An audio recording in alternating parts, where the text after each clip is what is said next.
Hello everybody and welcome. In this video I'm going to show you how to enable or disable HD audio for your headphones EDIFIER STAX S5.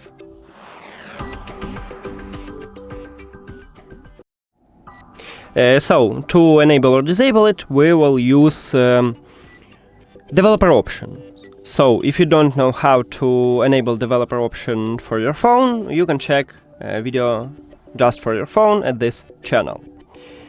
So, after you enable it, we need to go to the settings, then to the system, and right here in the system, at least on stock Android, we have developer options.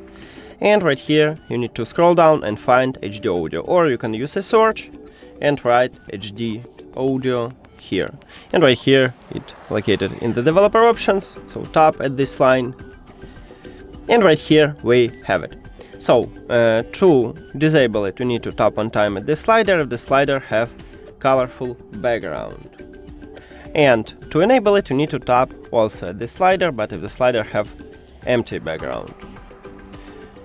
And now you can swap between Bluetooth audio codecs here, after you enable this mod.